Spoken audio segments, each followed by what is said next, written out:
तो कैसे हैं दोस्तों, मैं आपका दोस्त जेडी आपके अपने चैनल एंटरटेनमेंट सफारी पे एक स्टोरी लाया हूं, जिसे सुनकर शायद आप भी सोचने पर मजबूर हो जाएंगे कि प्यार मोहब्बत में इतनी हैवानियत कैसे। तो चलिए दिल थाम कर हम और आप मिलकर सुनते हैं एक मासूम की कहानी। तो चलिए शुरू करते हैं। ये एक लड़की की कहानी है जिसे झूठे प्यार ने धोखा दिया और उसकी जान भी ले ली।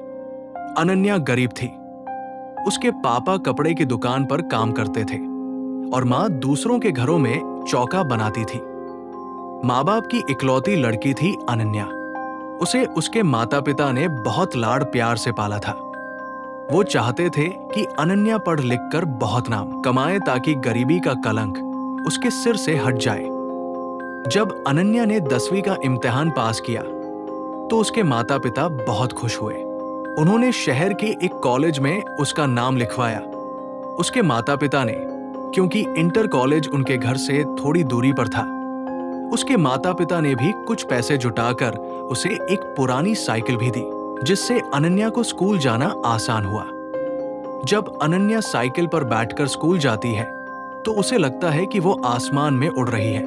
उसकी माँ बाप ने उसे दुनिया के हर खुशी देने की कोशिश की। नतीजन वो हर दिन स्कूल पहुंच जाती और पूरे मन से पढ़ाई करती। लेकिन अनन्या की जिंदगी एक दिन बदल गई। जब स्कूल से छुट्टी हो गई तो वो अपनी साइकिल लेकर घर चली गई। लेकिन वो अभी थोड़ी दूरी पर ही आई थी कि एक बाइक पीछे से आकर उसके बगल से गुजरी। लड़का जो बाइक चला रहा था उसके ही उम्र का था। लड़के ने कुछ आगे जाकर अनन्या को रुकने का संकेत दिया। उस लड़के को अनन्या अक्सर रास्ते में देखा करती थी। वो लड़का सड़क के किनारे खड़ा होकर उसे हर बार देखा करता था जब वो स्कूल जाती थी और वापस आती थी। अनन्या को पहले उसे देखकर बहुत गुस्सा आता था, लेकिन बाद में उसे अच्छा लगने लगा। रास्ते में इस तरह रोके जाने से अनन्या घबरा सी गई। पहले वो साइकिल को आगे बढ़ाना चाहती थी, लेकिन फिर कुछ सोचकर उसने अपनी साइकिल रोक दी। अनन्या को उस लड़के ने देखा और धीरे धीरे कहा कि मेरा नाम सुमित है, आपको हर दिन स्कूल जाते देखता हूं। मैं आपसे कुछ कहना चाहता हूं, अगर आप बुरा नहीं माने। अनन्या ने सिर्फ हाँ कहा।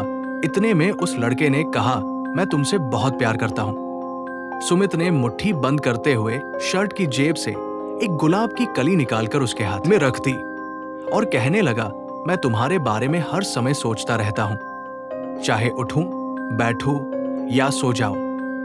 अनन्या ने सुमित को चुप कर दिया। हालांकि वो और भी कुछ कहना चाहती थी। फिर सुमित ने अनन्या की ओर देखा और पूछा, क्या तुम मेरे प्यार को कबूल करती हो? अनन्या शर्मा गई।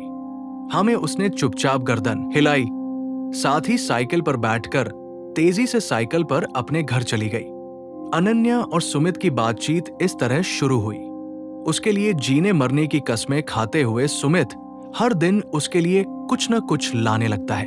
उसकी बातें सुनकर अनन्या सपनों की दुनिया में खो जाती।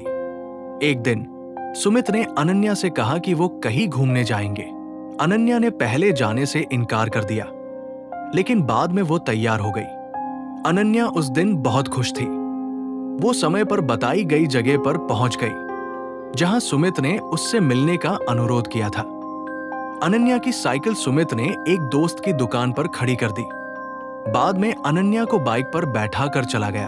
अनन्या को लेकर सुमित एक नदी के पास गया। उसने वहां अपनी बाइक खड़ी कर दी और वे दोनों घास पर बैठकर बातें करने लगे। सुमित ने अनन्या से कुछ कहा, फिर वो उसके सामने आकर उसके चेहरे को छूने लगा। अनन्या को धीरे धीरे नशा छा गया। शायद वो सुमित की भावनाओं को नहीं समझ पाई, इसलिए उसने खुद को सुमित को सौंप दिया। दोनों एक दूसरे को प्यार करते हुए खो गए और दोनों के शरीर एक दूसरे में लीन हो गए। वो दोनों ठीक से नॉर्मल भी नहीं हो पाए थे कि अचानक 3 लड़के वहां आ गए। अनन्या उन्हें देखकर डर गई और अपने कपड़े ठीक करने लगी। ये देखते ही एक लड़के ने उसका हाथ पकड़ लिया और उसे अपने पास खींचते हुए पूछा, इतनी जल्दी क्या है? हम भी आपके दीवाने हैं, हमारा भी कुछ मनोरंजन करो। सुमित की ओर अनन्या ने आंसू बहाते हुए देखा, लेकिन अनन्या की सहायता करने के बजाय उसके चेहरे पर एक अजीब हंसी थी। ये देख अनन्या का दिल टूट गया। यानी ये सब सुमित ने सोच समझ कर किया था। 3 लड़के भूखे भेड़िए की तरह उसके ऊपर गिर पड़े। अनन्या कुछ भी सोच नहीं पाई। अन्य मदद के लिए रोती रही और वे लगातार उसे नोचते रहे। अनन्या की सहन शक्ति तुरंत खत्म हो गई और वो बेहोश हो गई। लगभग घंटे बाद अनन्या उठी। तीनों लड़के और सुमित वहां से चले गए थे। उसके शरीर में दर्द की वजह से जान ही नहीं बची थी। अंधेरा छाया उसकी आंखों के सामने था। उसके सारे सपने टूट गए थे। उसका जीवन समाप्त हो रहा था। अन्या सोच रही थी कि उसने कैसे उस पर भरोसा कर लिया। मैं उसके साथ शहर से इतनी दूर यहां पर क्यों आई? मैं अब घर किस मुंह से जाऊंगी?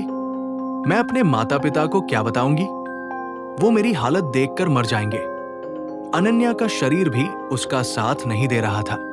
अपने माता पिता से माफी मांगी और हाथों को जोड़कर नदी में छलांग लगा दी।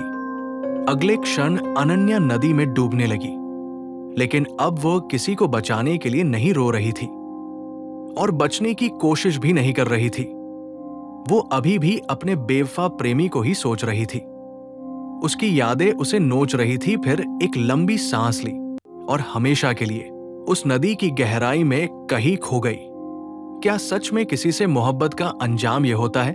हम हमेशा भूल जाते हैं कि हमारे बुरे कर्म लौटकर हमें वापस मिलते जरूर हैं। किसी के आहे बद्दुआएं खाली नहीं जाती। इस तरह उसका प्यार हमेशा के लिए खो गया। लेकिन उसकी कहानी हमें एक महत्वपूर्ण सबक सिखाती है कि हम जब भी कोई कदम उठाए तो एक बार ये जरूर सोचे कि जिस इंसान के लिए हम अपने माँ बाप को धोखा देते, क्या सच में वो इस लायक है? दूसरों पर भरोसा करने से पहले दिल से पूछिए, क्या ये इस काबिल है? आखिर मैं बस 2 लाइन कहना चाहूंगा कि हवस को मोहब्बत का नाम देकर तुम इश्क को बदनाम करते हो। मोहब्बत की जगह जिस्म नोचते हो। तुम कौन सा नेक काम करते हो? शुक्रिया दोस्तों, आपका कीमती वक्त देने के लिए। ऐसी और दिलचस्प बातों का लिए हमसे जुड़े रहे। धन्यवाद।